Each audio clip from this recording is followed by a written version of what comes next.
¿Qué tal amigos? Buenas tardes, gracias por acompañarnos. Un saludo.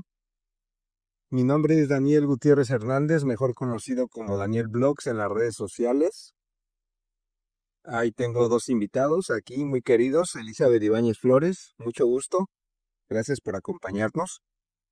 Un saludo, querida audiencia. Sean bienvenidos. Otro compañero y amigo, don Chava, don Salvador, muchas gracias por acompañarnos para nutrir esta muy bonita plática. Buenas tardes, mi nombre es Salvador Zamora López, originario del pueblo de Santa Rosa, Suchac, Álvaro Obregón. Vengo con la idea de aportar parte de la historia de nuestro pueblo, los costumbres y tradiciones que llevamos hasta la fecha.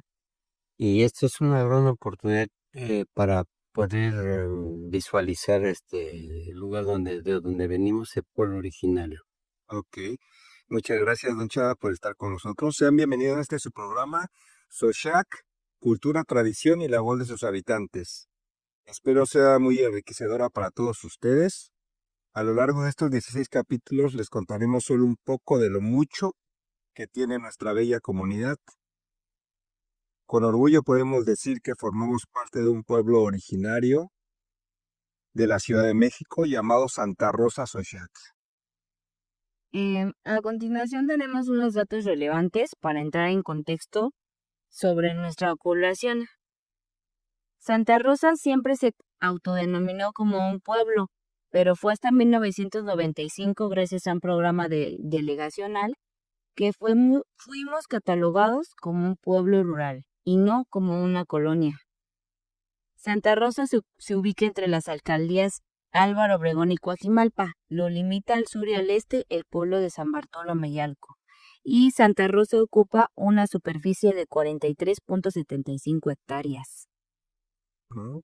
Muy grande, es demasiado grande.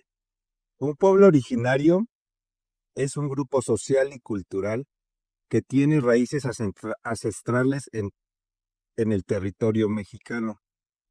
Antes de la llegada de los españoles, estos pueblos comparten una serie de características que los distinguen de la población en general, incluyendo la lengua, tradiciones, costumbres y un profundo vínculo con la tierra y los recursos naturales.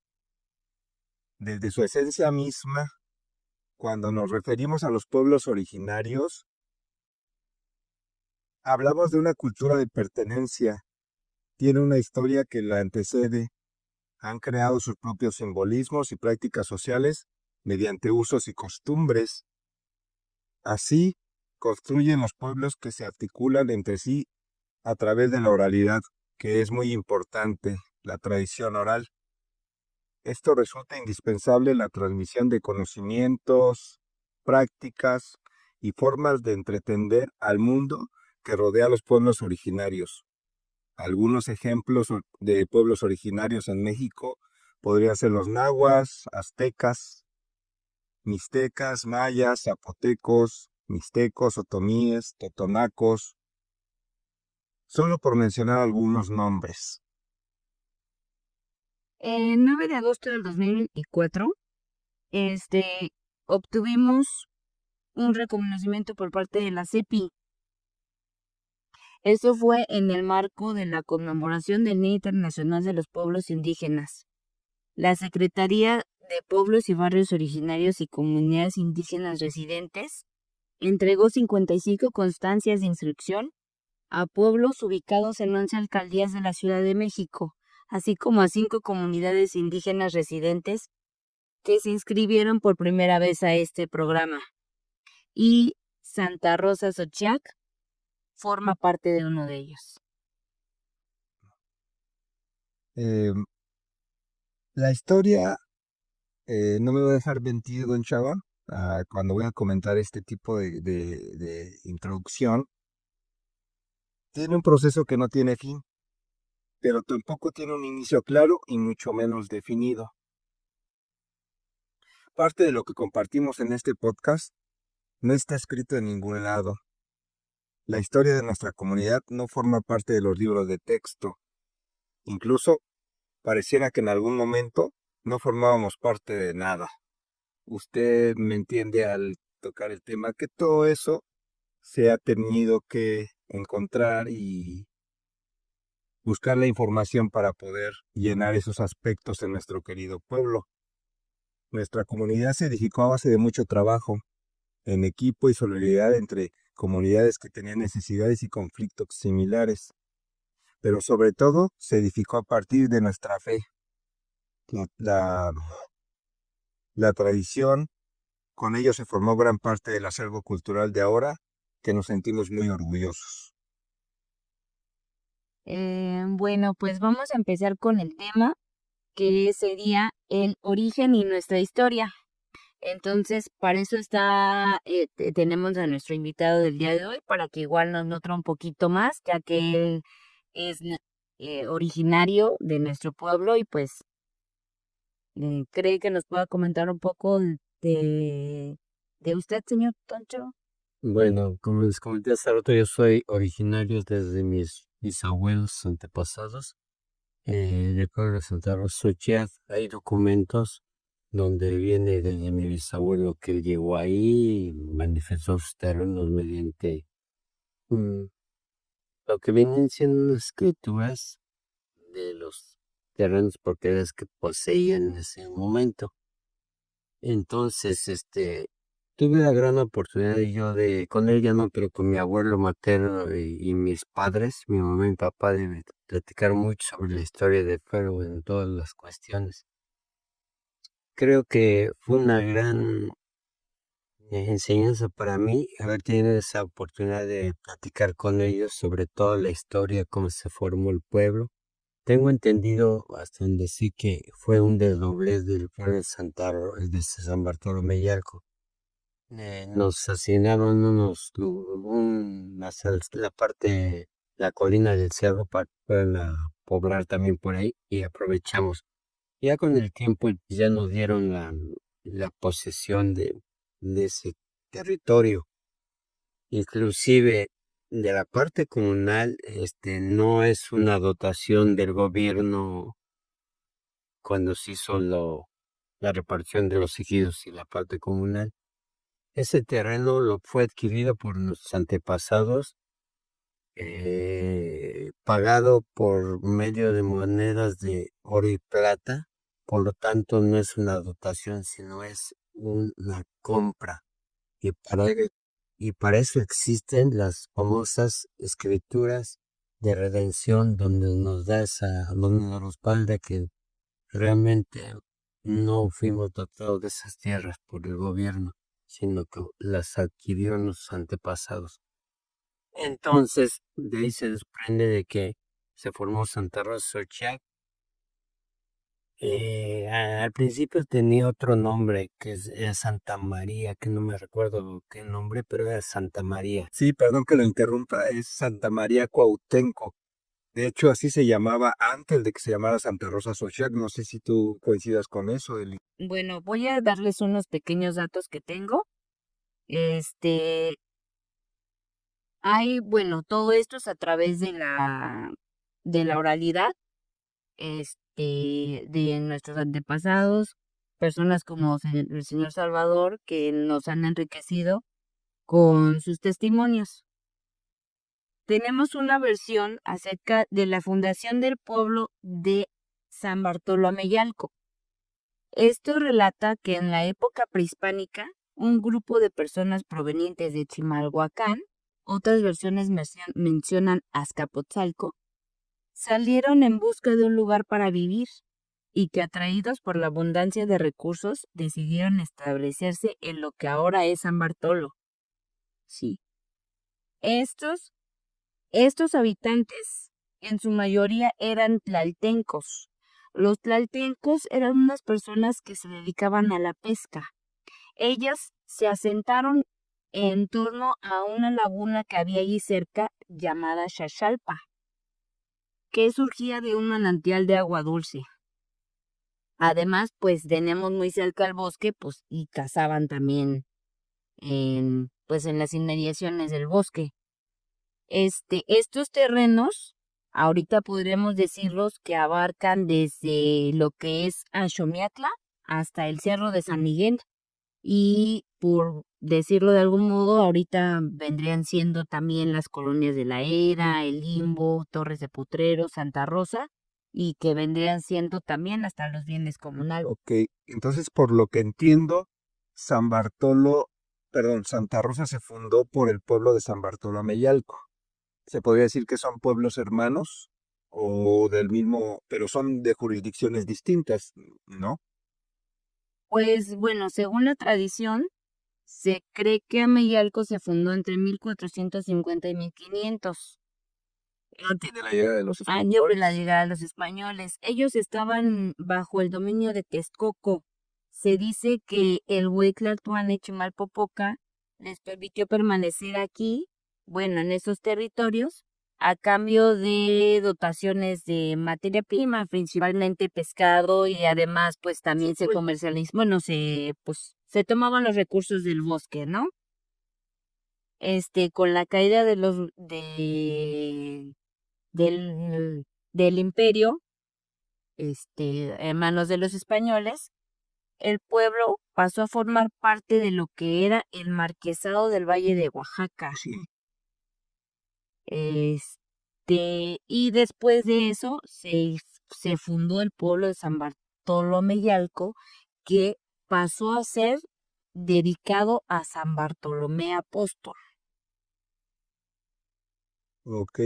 Em, Usted, don Chava, por lo que acabo de escuchar hace ratito, em, bueno, dejando claro que hay datos que no son como tal, que están escritos, ¿no? La mayoría es oral, transmisión oral.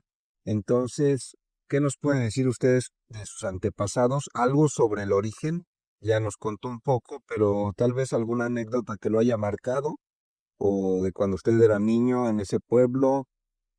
¿Qué nos puede platicar sobre el origen de Santa Rosa Xochac? Depende de sus antepasados o de lo que haya escuchado, pues.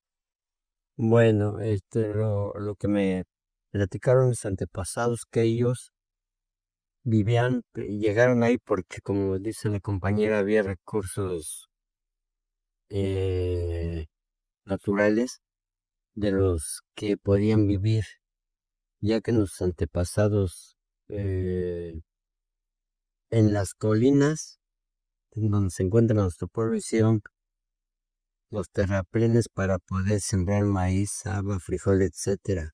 Los terraplenes son una especie de escalones, o ahora le llaman mecales, terrenos angostos pero largos, donde podían sembrar para sobrevivir con el consumo del maíz, haba, frijol, etcétera.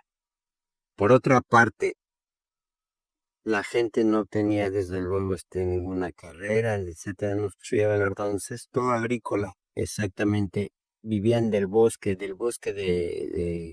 recolectar leña, de la cual iban a vender a la ciudad Mixcoac, Tacubaya, San Ángel. El animal lo llevaban cargando, tierra para las plantas, carbón y otros artículos de los que para poder sobrevivir y mantener a sus familias. Eso era hasta luego como a mediados de 1950, algo así, no menos. Bueno, por esas épocas, entonces ya después ya empezaron a bajar a la ciudad a trabajar en las factorías, pero muchos años estuvieron viviendo los antepasados de lo que les proveía el bosque y lo cuidaban ellos.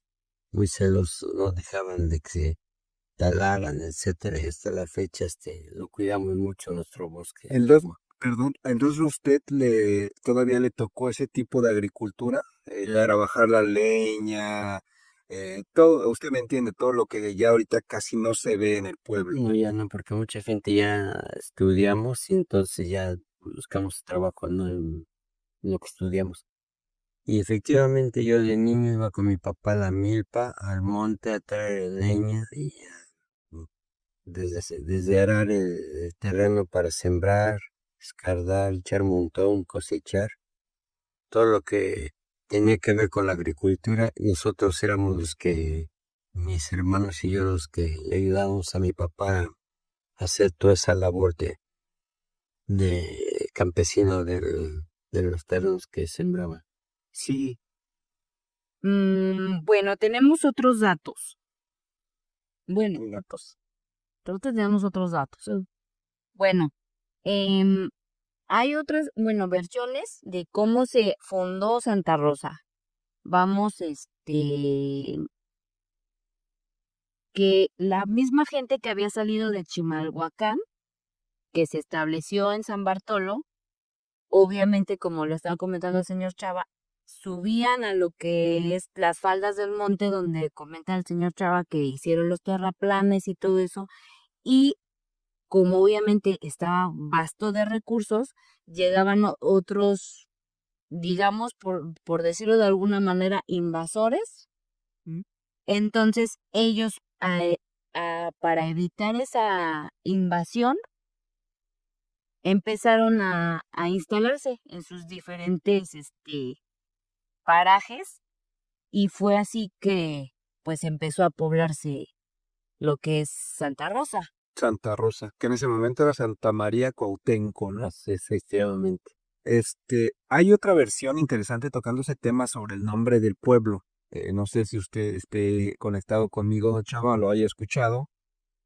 Eh, al llamarse Santa María Cuauhtémoc, dicen por ahí la tradición oral que unos turistas europeos llegaron al pueblo. Entonces, al ver que esto estaba lleno de rosas así inmensas, lo que platicábamos hace rato, matorrales de rosas pequeñas pero grandísimas, al ver esto los turistas dijeron, ¡oh, y qué lugar tan hermoso!, ¿no? ¿Cómo se llama? Santa María Cuauhtémoc. No se debería de llamar así, según la historia. Eh, este pueblo se debería de llamar Santa Rosa porque miren cómo está lleno de flores. De ahí los glifos y todo. Vuelvo y repito, es una tradición oral que uno escucha. No es la verdad absoluta, pero no sé qué piense usted sobre Santa Rosa Xochiac, sobre el nombre, pues. Bueno, para mí eso que ustedes acaban de comentar es novedoso. ¿Por qué? Porque esa información yo no la sabía, ni tampoco mis padres o mis abuelos o mis antepasados no las contaron. Por eso yo lo ignoro. Lo que sí estoy seguro que, ¿qué quiere decir Xochiac? Como lo indican aquí los glifos que tenemos en la parte de atrás. Ese es el símbolo de Santa Rosa, flor, agua, y quiere decir en náhuatl, bueno, más bien viene Xochiac de la palabra en náhuatl, que quiere decir en español lugar de flores aromáticas o de flores en el agua, o lugar de flores amantes. O sea, prácticamente esto está investigado por personas, no sé, antropólogos, investigaron la palabra Xochiac y eso es lo real, que quiere decir la palabra Xochiac. Entonces de ahí vienen pues sí, efectivamente, como dice ahí, había flores y había una especie de pantanos donde donde nacían esas plantas de rosa, precisamente como dicen los compañeros. Y sí, sí, sí, yo creo que sí, pero lo que dicen de los extranjeros es la primera vez que lo he escuchado. O No creo, me consta de que eso es serio, pero tampoco lo dudo que es claro, conocido. sí, para eso tratamos de resolver todo eso para que sea más claro, ¿no? Nuestra propia historia. Claro. Eh, Otro tema muy interesante del origen, la Revolución Mexicana en Santa Rosa Xochiac. Yo he investigado un poquito, hay datos interesantes y vuelvo y recalco, como usted lo dice, hay cosas que no hemos escuchado y que dices, ah, carajo, ¿cuándo fue eso? Yo no lo leí, o quién te lo dijo, o quién te... Bueno, eh, hay personas que dejaron huella, usted conoce la Rinconada de Jesús. Efectivamente, ahí estaba la casa de mis antepasados, de parte de mi mamá, la familia López. Exactamente ahí hay una casa donde construyeron mi abuelo y más bien desde mi bisabuelo Cayetano López. su hijo, mi abuelo Ignacio López. Esa casa en Manzanasco, es ahí rinconada del que eso se llama el camino que está entrando por Huiatlaco rumbo al centro social para llegar al centro del pueblo. Los títulos de la iglesia junto con el arquitecto José Luis Cuevas en ese momento.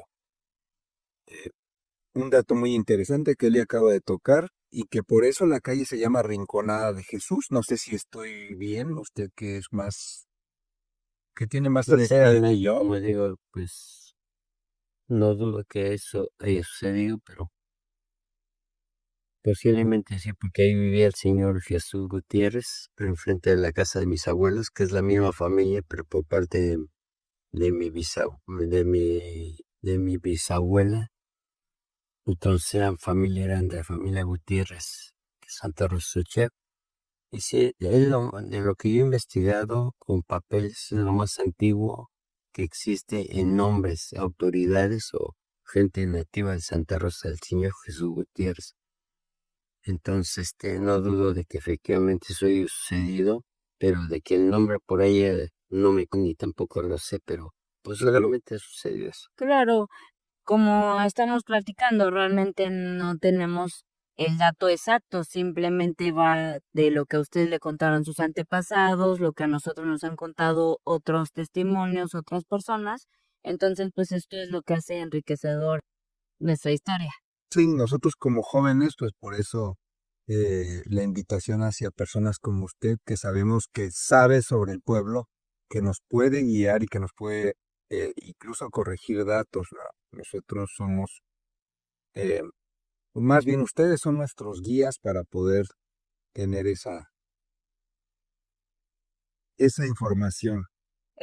Yo quisiera platicar de otra cosa acerca de los gentilicios que tenemos en Santa Rosa, bueno, en todos lados, ¿no? Pero principalmente los que hay en Santa Rosa. O apodos, ¿no? Que algunos les llaman apodos, Eh, como los... a mediados del siglo XX, bueno, antes pues creo que era más común que la gente nos expresáramos de una manera muy coloquial, ¿no? Y a veces pues se nos ponía el apodo o alguna característica conforme a nuestro lugar de vivienda, conforme a nuestro aspecto físico, la cultura. Entonces, no sé si ustedes llegaron a escuchar que a los habitantes de Santa Rosa les llamaban los chinguiñosos. Sí, efectivamente, ahí hay algunas versiones. La más real que sé o que contaron fue que nuestros antepasados se dedicaban a elaborar el ixtle.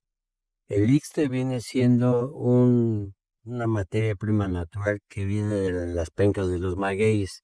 Como la aplastaban y hacían las reatas, yates, etcétera, pues lógico, la trabajaban tanto a golpes que les brincaba el líquido que los hacía que se hicieran unas chinguiñas. Tengo hasta ahí es enterado de que esa fue la causa por la que nos pusieron pues, ese apodo gentilicio, como sea, pero yo en lo personal, hay quien lo dice en forma despectiva, sobre todo de los otros pueblos, pero para nosotros tener una identidad de esa forma es un orgullo de gente trabajadora, de gente que siempre luchó honradamente para salir adelante, y yo no lo veo como un menosprecio, al contrario, estamos identificados, es como a los que nos dicen chilangos en la Ciudad de México, pues yo nunca me voy a avergonzar porque tengo entendido que los chilangos son los que llegan a vivir acá, no los nativos, los originarios que venimos desde mucho antes. Entonces, para mí eso es un orgullo que nos digan así, ¿no? Este, chinguillos. Chinguiñosos. Yo tenía entendido que también se les había denominado así porque nuestra comunidad, cuando igual se fundó, se dedicaban a la extracción de la leña y a la fabricación de carbón. Entonces, obviamente, pues al estar bien haciendo la lumbre, pues todo el humo les llegaba a los ojos y pues obviamente pues con ello la secreción y pues obviamente como trabajaban con el carbón, pues se ponían así pues negritos, ¿no? Entonces pues se les notaban más Sí, y pues, como dice don las Chava, chiquillas. como dice don Chava, hay muchos gentilicios o apodos de otros pueblos, por ejemplo, los marranos, ¿no? Que les dicen a los de San Bernabé, no, las brujas, y otros, Los venados, los venados en Chimalpa, los jabalíes de Acopil. de Alcopilco. Entonces Santa Rosa no nada más tiene los Y los chiquitos. tlacuaches, También a eso vamos. Los y tlacuaches. Los tlacuaches son la familia de un tío que se llamaba em, Fidel Reza, y les decían porque ellos se dedicaban a elaborar el pulque, pero es una familia, no es al pueblo en general, porque ellos son los que producían mucho pulque para llevarlo a las pulquerías de la ciudad. Por eso le pusieron a esa familia que vienen siendo familiares de parte de mi papá, Zamora. Ok. Por eso, pero era a una sola familia, Los tlacuaches. porque se dedicaban precisamente a la elaboración de fuego. Eran Los tlahueques piensan que son los que, un tlacuache natural, un animal, les decían los que se iban a tomar el aguamiel del maíz. Ah, Entonces de ahí viene, sí, ¿no? Que decía, y como que asemejaban al animalito, el del loco. yo pensaba que lo decían porque como los animalitos iban y tomaban el agua miel y pues ya los xochiacos te echaban el aguamiel o sus pulques, ¿no? no, el pulque es un alimento, porque es una bebida tradicional.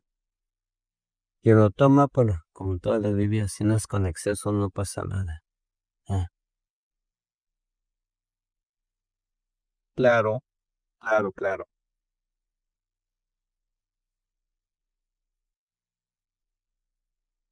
Bueno, según registros, estos términos coloquiales se empezaron a usar en la década de los 20.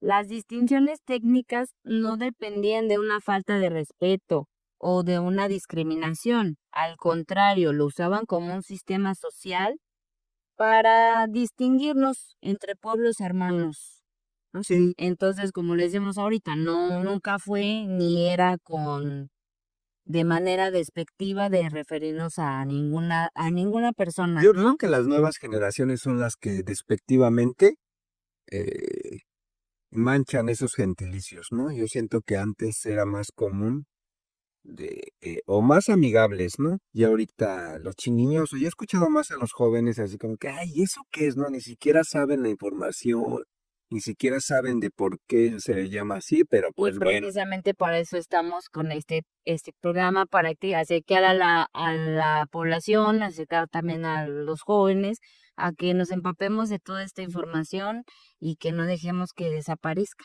Sí, me permite hacer una observación, ya que están hablando de ese tipo de gentilicios o nombres. claro. Según los documentos más antiguos que tenemos en nuestro poder, que todavía bien están escritos a mano, manuscritos, pero que tienen sellos y timbres de la posición de los terrenos de 1700, a mediados de 1700, donde aparecen manifestadas las propiedades de los antepasados, puede ser de 1 a 2 hasta 20, ¿no? De propiedades englobadas en esas son escrituras. A lo que saco a colación el tema es que tengo entendido que antes de que se inaugurara el registro civil, a nuestros paisanos no se le llamaba como actualmente con nuestro apellido Zamora, López, Gutiérrez, etcétera. Se identifica, haga de cuenta, por decir algo, el señor Juan Memetla. Decían, "¿Y qué es Memetla?". Era el lugar donde, el paraje donde vivía. Esos eran sus nombres. Creo que no existía, o no sé a partir de cuándo se inauguró el registro civil, y fue cuando ya nos cambiaron los nombres, en este caso mío en castellano Zamora. Pero antes se identificaban. En nuestro pueblo hay más yo creo que entre 50 y 100 parajes o lugares en náhuatl. Sí, Entonces, por eso hay tantos lugares que desgraciadamente no nos hemos investigado en agua. Son muchos, desde el monte comunal hasta la pequeña propiedad y todo. Inclusive esos lugares a veces se repiten en otros pueblos, hasta Milpa Alta y Xochimilco. Algunos nombres se repiten porque a fin de cuentas el lenguaje en náhuatl era el mismo. Allá decían en Santa Rosa que era el mexicano, pero que parece que el más exacto es el náhuatl. Entonces por eso nos vamos a dar a la tarea de investigar lo más que podamos de los parajes, porque somos el pueblo que tiene más parajes reconocidos o manifestados, ¿ok? Y eso lleva una labor. Qué bueno, entonces apunto en la lista que tenemos que investigar bien sobre los parajes. Por favor, sí, Claro. Em, Aunado a eso que está diciendo el señor Salvador, podríamos hablar de los arrieros. Uy, Los arrieros era un medio de transporte que utilizaban para comercializar mercancías entre pueblos, cuando en aquellos años pues no existían las carreteras, solo había terracería y se ocupaba el medio de transporte como pues las mulas, los caballos, para comercializar de ticos. diferentes tipos de artículos, ¿no? ¿alguna vez ustedes han participado de arrieros? ¿Usted, don Chávez? Yo en lo personal me gusta la tradición mucho, pero no, pues no he tenido la oportunidad. Así como están hablando de la tradición de los arrieros, que creo que ya tiene más de 100 años, hay otros más antiguos que todavía se conservan en Santa Rosa, aunque el con menos auge. Las danzas prehispánicas o los concheros. Esa es más antigua. Y a mí en lo personal me agrada más esa porque es más antigua, es más relacionada con nuestros orígenes. La danza azteca. Actualmente ya hay chinelos, pero esos son más recientes. Yo digo que los trajeron, los copiaron de Morelos. Pero realmente lo que nos identifica son tanto los arrieros y la danza azteca, que todavía la practican. Sí, pues si no mal recuerdo, en Santa Rosa se fundó la herrería en 1920, 22, más o menos. Pues más o menos por ahí. Más o menos, ¿no? Algo así está el dato. Y porque nos han invitado también a los arrieros, hemos colaborado, pero me han invitado a bailar también, pero como que también me da un poquito de pena.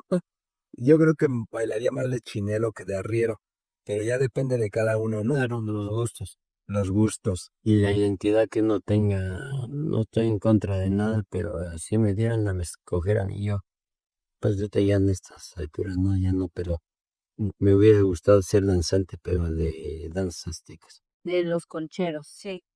Bueno, en el sentido de los arrieros, bueno, lo menciono porque forma parte de la historia, porque finalmente nosotros no teníamos ni tianguis, ni mercados, ni lugares donde pudiéramos ir a comprar productos. Entonces realmente eso fue también en mucho tiempo pues un medio de generar de las familias, ¿no? O sea, un oficio, Oye, por pero se decirlo de alguna aventaban, manera. se aventaban tramos bien largos en la arriería.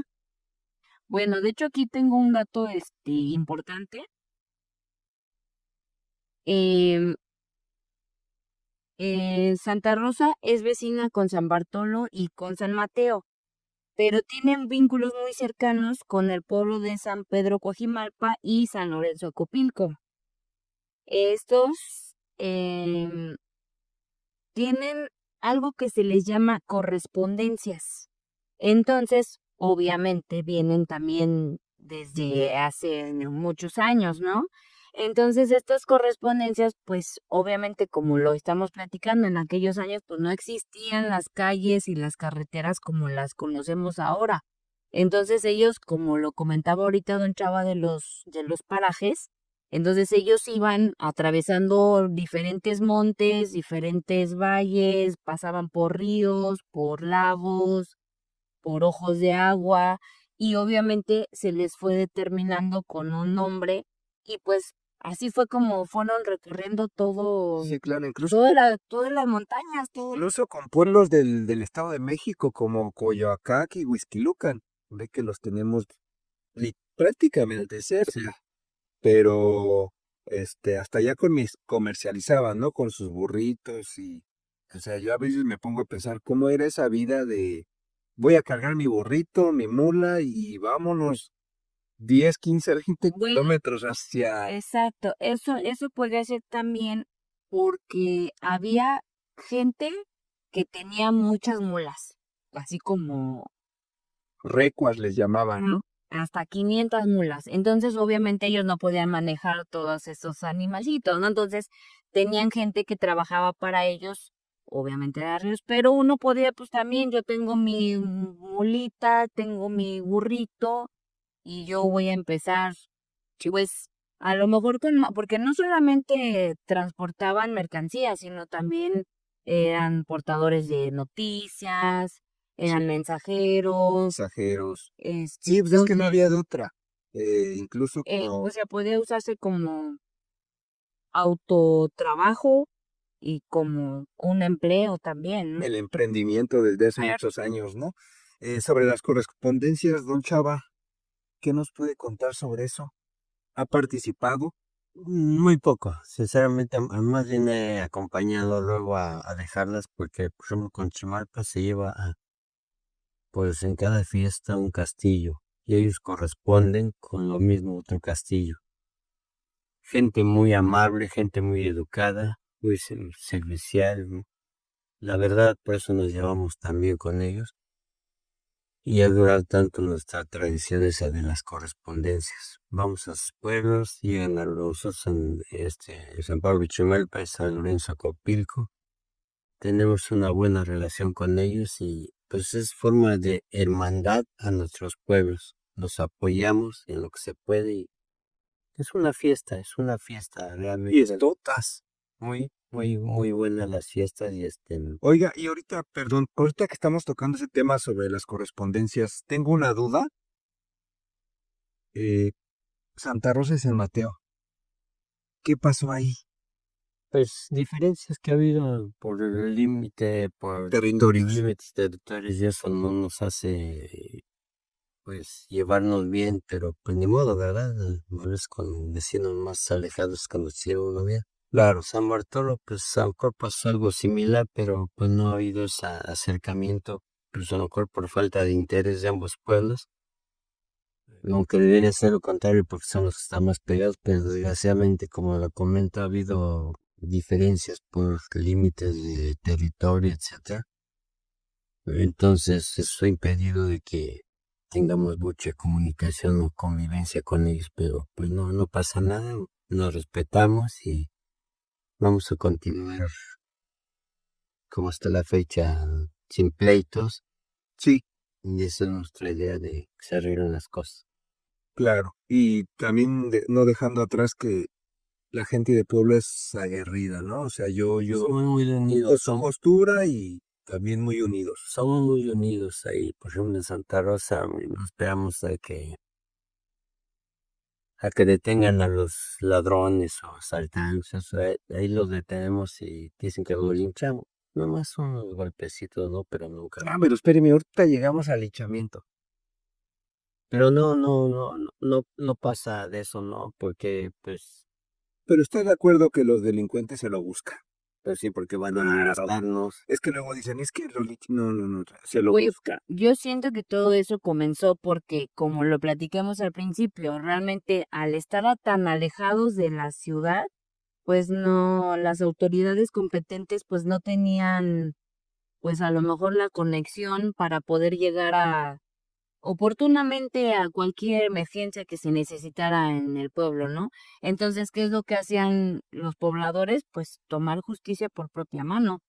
Y no tan de propia mano, sino porque a veces igual te encuentras en alguna situación y tú al pedir ayuda a algún vecino, ningún... Sí, para que se reuniera la gente que había un peligro o algo y se tocaban y se comunicaba uno y pues, apoyarse. Estamos muy unidos en ese aspecto que a veces no coincidimos en muchas cosas, pero en la unión, creo que estamos bien, Hace la fuerza. hacemos fuerza y pues por eso, pues no ha llegado tanto la inseguridad.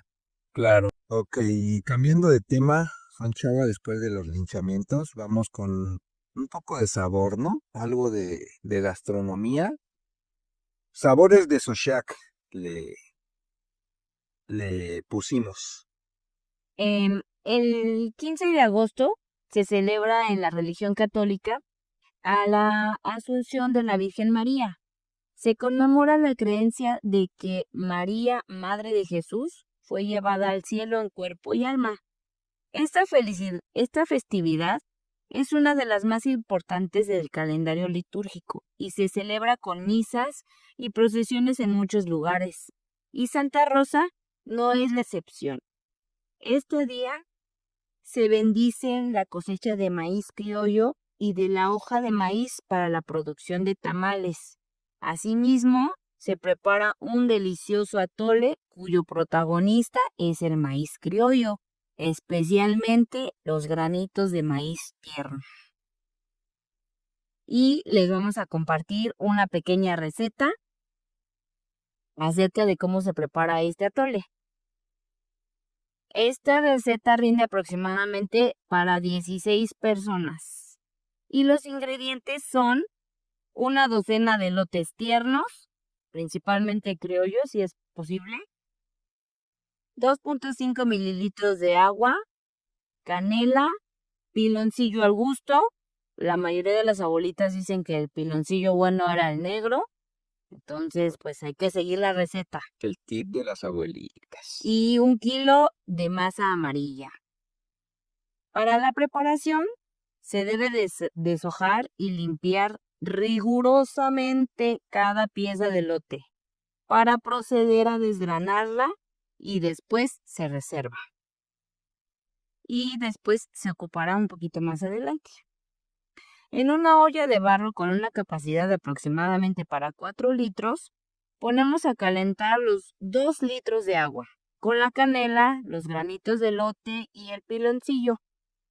Cuando suelta el hervor, esperamos unos 5 minutos aproximadamente y bajamos la temperatura.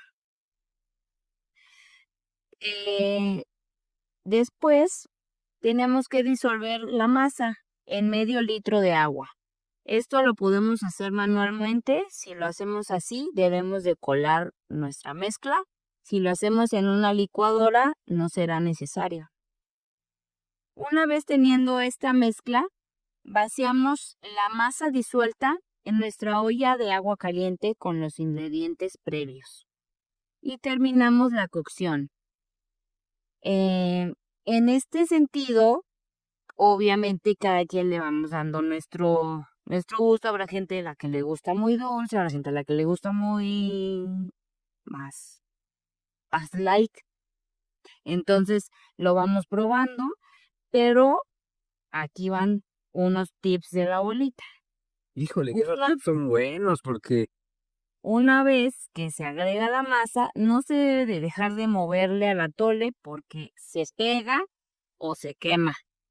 Además, también no se debe de mover hacia un lado y hacia el otro. O sea, debes de moverle hacia un solo lado y tampoco puedes estar metiendo y sacando la cuchara porque eso ocasionaría que se corte nuestro atole. Vamos, obviamente cada determinado tiempo lo vamos probando para que ya no sepa a masa cruda y pues obviamente pues le damos el toquecito que si queremos que le falta un poquito de azúcar o de piloncillo se lo agregamos y eso sería pues todo en el sentido de la preparación y se degusta con un bolillo. ¿Usted qué piensa, don Chava? Ha hecho ¿Ha probado usted obviamente el atole de granito? claro que sí, en la casa de mi tío Severino López y mi tía abuela Isabel López Gutiérrez lo hacían sin falta. Tenían, o tienen más bien mis primos que ocupan la casa, una pintura precisamente de la Virgen de la Ascensión donde adornaban con el altar con cañas o elotes. Precisamente es como acaban de decir, esa era la primera cosecha para bendecir los elotes. Y no faltaba precisamente el atole de granitos. Y mi mamá también nos acostumbró a ser sobrina de ellos. No podía faltar eso. Y muy rico el atole de granitos. Sí, efectivamente, con pan blanco, con lo que hubiera. Lo importante es que no faltara el atole de granitos para cuando menos cada año disfrutarlo, ¿no? Y si los perros podían hacer ante cualquier época del año, pues qué mejor, ¿no?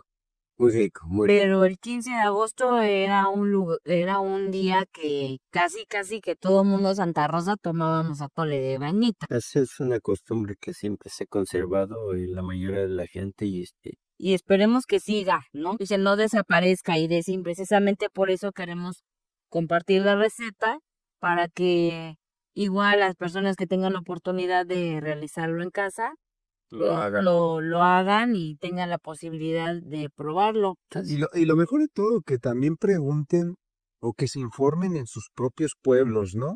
De las tradiciones que hay, porque luego también, E- Exacto, por ejemplo, este atole de granito, pues podríamos decirlo que se parece mucho a lo que es obviamente el atole de masa, ¿no? Solo que pues él tiene la adicional de los granitos, claro, los granitos del elote.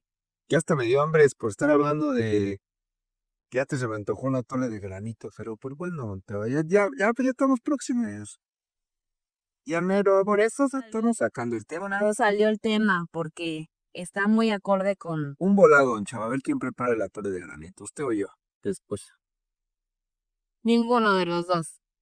Ok, Muy bien. ¿Les parece, don Chava, si nos platica un poco sobre los glifos? ya hablamos un poco, pero Pero ahorita queremos que nos cuente cómo los adquirió, por Los glifos me fueron obsequiados por el joven originario de Tetelpa, en Luis Alberto. Luis Alberto García. Es una amistad de nosotros allá en el pueblo y pues le tocó investigar exactamente el origen de Xochiac y él es diseñador gráfico de la universidad. Me hizo favor de obsequiarme y orgullosamente yo los ando trayendo en todos los eventos en que participamos desde el pueblo o yo solo que luego ando. Es como para la forma de identificar a mi pueblo, porque muchos no lo conocen, pero si me preguntan dónde es, pues ya los ubico, ¿no? Que es por el desierto de los Leones, el último pueblo prácticamente colindando con el estado de México, Jaratla, con la parte comunal. Eso es lo que nos identifica de muchos pueblos y yo sugiero que de la mayoría de los pueblos que hay en la ciudad y los que están en la periferia, los de la montaña rurales, deberían tener su grifo y traerlo así porque es algo que nos identifica a todos los pueblos originarios de la Ciudad de México, mucho orgullo. claro, porque un glifo es un símbolo que podía representar un carácter, una idea, un concepto.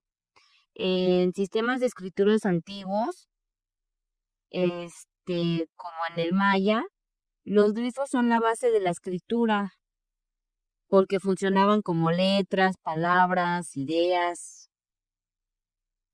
Entonces, Hágase para acá, don Chava. realmente, pues era la manera en la que nos identificábamos antes, ¿no? O sea, ahorita decimos, ay, Santa Rosa y nos encontramos a tantos kilómetros y colindamos, pero antes era lo único que nos identificaba estos glifos. Pues, Los glifos, muy interesante. Una vez más, muchas gracias por traerlo, don Chava. Los glifos me gustan mucho y se ven muy padres aquí atrás, la verdad, se ven muy lindos. Podremos platicar acerca de también algo que es muy común en Santa Rosa, acerca de la gente nativa y la gente foreña. O sea, ¿usted qué nos puede platicar de eso, señor? para mí ese término fuereño es despectivo. se le llama decir residentes. Y si llegan a actuarles por necesidad o porque nosotros vendemos los terrenos, nadie nos abriga, entonces tienen los mismos derechos y obligaciones que cualquier nativo. Entonces de decirles despectivamente fuereños ya no debe suceder porque pues eso no es una forma de tener unidad en un pueblo. A veces los residentes le ponen mucho empeño en faenas y eso. Entonces, yo lo veo que no debe repetirse o continuar con ese término de foreños porque para mí es despectivo. Claro. Claro, bueno, pero mire, yo siento que también eso va mucho de la mano conforme a lo que veníamos platicando, que llegamos de San Bartolo a establecernos en Santa Rosa y obviamente al ver a gente que no formaba parte de nuestra comunidad, pues sí, la gente se preguntaba, ¿y ellos quiénes son, no? Entonces empezaban, ¿y tú quién eres? ¿De qué familia? Para saber si eras parte del pueblo o eras un invasor, ¿no? O, bueno, en aquellos años, ya como ahorita lo dice el señor Salvador, ya ahorita ya lo ocupa mucha gente y ya de manera despectiva, porque ya en el momento que uno quiere participar a veces en algún tipo de circunstancia social o aplican ese término, ¿no?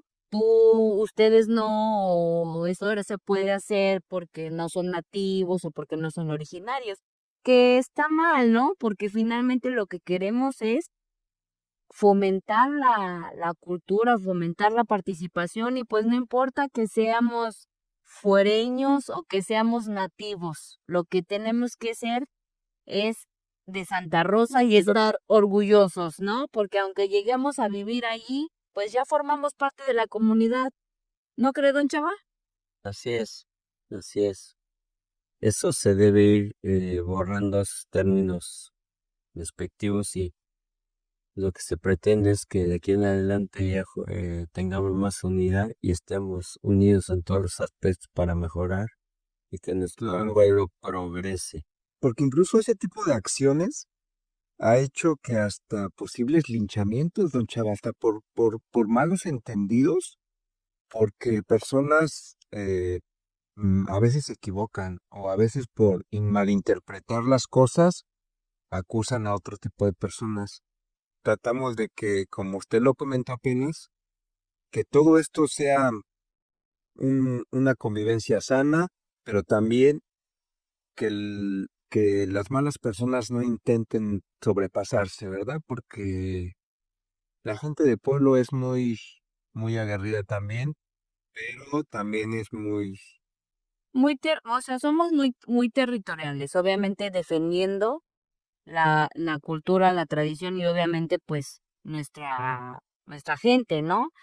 Y aunado a esto, eh, hubo una noticia en el 2004 donde una persona estuvo a punto de ser linchada. Me parece que estuvo unas 6, 7 horas amarrada en el centro del pueblo hasta que llegaron las autoridades. O sea, imagínense cuánto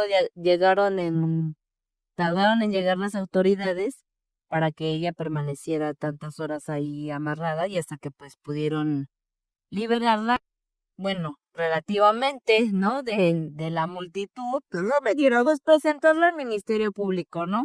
Pero finalmente es como lo estamos hablando, ¿por qué? Porque nuestro sentido de pertenencia nos hacía defender a nuestro pueblo ante quien sea. Sí, Yo no recuerdo ese dato. Seguramente sí lo viví, pero yo no me acuerdo. Sí, he leído varios, ¿no? pero normalmente ha sido precisamente porque han asaltado a la gente del pueblo, a los partidores, y los defendemos. Ahí nada que decir, porque no es mi amigo, mi conocido, lo dejamos que lo golpeen. Ahí somos solidarios y nos defendemos entre nosotros. No somos apáticos ni menos miedosos para no intervenir ante una injusticia. Entonces, claro. de eso estoy seguro de que se han hinchado, no matado, sino herido o golpeado, es porque lo van a buscar y el pueblo no se deja de gente extraña. Por eso nos ha servido para que haya hasta la fecha un poco más de seguridad que en las colonias de la ciudad. Claro. Pues muchas gracias. Es una plática muy entretenida. Creo que el tiempo es corto cuando te entretienes. Creo que se nos fue de volada. Eli, muchas gracias también por estar con nosotros. ¿Algo que quieras aportar? Bueno, solamente que para el próximo capítulo estaremos hablando sobre kilómetros de historia para llegar al desierto de los leones, que de desierto solo tiene el nombre. Sí, híjole, la carretera del desierto de los leones, el exconvento, un tema muy complejo y muy entretenido también. El nombre correcto es unas carreteras caladadas y así, Híjole, ya ve cómo usted sí nos ayuda a todo esto. que te digo que esto no es una plática de ahorita, soy hablarle el nombre, simplemente no sea carretera, calzada, todo Calzada. en qué año se construyó, cuántos años terminaron, quién trabajó, todo eso lo veremos en un próximo programa, claro. Entonces, ¿esperamos su asistencia? Pues esperemos, oye, de medio día, muy bien, estaremos de bien, que pueda yo venir a cumplir. No, muchísimas gracias, don Chava, por acompañarnos, por hacer presencia. Muy nutritivo para hacer el primer capítulo y creo que hay más información. Esperemos que estemos bien primero, Dios. Gracias, muchas gracias. Eli, muchísimas gracias por estar con nosotros. Muchas gracias a ustedes, gracias por su valioso tiempo y nos vemos en una próxima transmisión. Muchas gracias. Gracias.